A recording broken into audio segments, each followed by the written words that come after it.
Plan কোন plan মানুষ খুনের মতো প্ল্যান প্ল্যান প্ল্যান কোন প্ল্যান মানুষ খুনের মতো প্ল্যান প্ল্যান প্ল্যান কোন প্ল্যান Direct action! সন্ত্রাসীদের বিরুদ্ধে Direct action! Direct action! Bangladesh জাতীয়তাবাদী দল শহীদ জিয়ার আর বিএনপি নেই, বেগম খালেদা জিয়ার আর বিএনপি নেই। এখন বিএনপি হয়ে গেছে চাঁদাবাজ টেন্ডারবাজ সন্ত্রাসদের আতরঘর।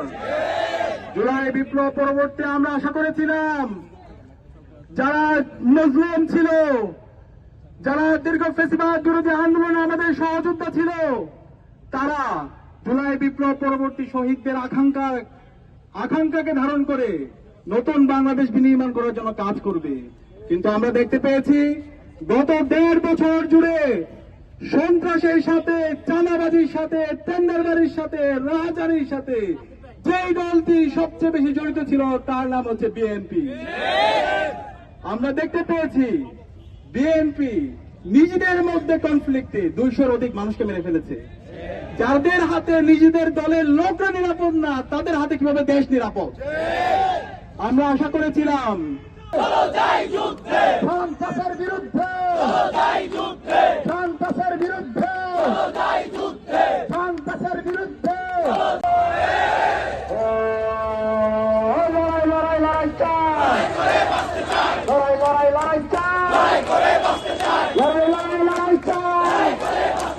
বাঁচতে হলে লড়তে হবে, বাঁচতে হলে লড়তে হবে, বাঁচতে হলে লড়তে হবে। আমরা ভাবছিলাম জনাব তারেক রহমান যখন বাংলাদেশে এসে আই হ্যাভ এ প্ল্যান ঘোষণা দিলেন, সম্ভবত তার কাছে আলাদিনের চারাক আছে যেটা দিয়ে বিএনপিকে মোটামুটি চেঞ্জ করে ফেলবেন, এরকম আশা করছিলাম। কিন্তু আমরা দেখেছি তিনি আসার পরে মোটা তাকে কয়েকটি জিনিস যুক্ত হয়েছে। নাম্বার 1, কেউ যদি হত্যাকাণ্ড করে, চাঁদাবাজি করে, সেটি মিডিয়ায় আসতে পারে না। আর সংবাদপত্রে আসলে সেই সাংবাদিককে চাকরিচ্যুত করা হয়। তারা প্রত্যেকটা মিডিয়াকে হুমকি ধামকি দিয়ে পকেটে নিয়ে ফেলেছে মোটামুটি। আপনারা ঢাকা বিশ্ববিদ্যালয়ে চাঁদাবাজির ঘটনায় দেখেছেন, চাঁদাবাজি করার সময় হুমকি দেয়, আমরা তো সামনে ক্ষমতা আসবো, টাকা আমার না দিয়ে কার দিবা, সেই হুমকি দেওয়া দেয়। সারা দেশে সেম হুমকি দিয়ে দিয়ে প্রত্যেকটা সংবাদপত্রকে তারা কন্ট্রোল করতে চায়।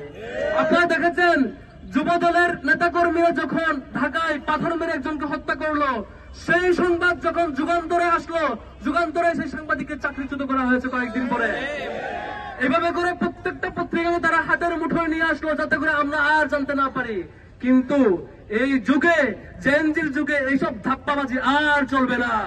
আপনি শেরপুরে খুন করবেন, মুহূর্তের মধ্যে খবর ঢাকায় চলে আসবে, সংবাদপত্র ছাপাক বা না ছাপাক আমাদের সামনে সেই সংবাদ চলে আসবে, কোন প্রতিরোধ হবে, বারবার 5 আগস্ট ফিরে আসবে এমন করে।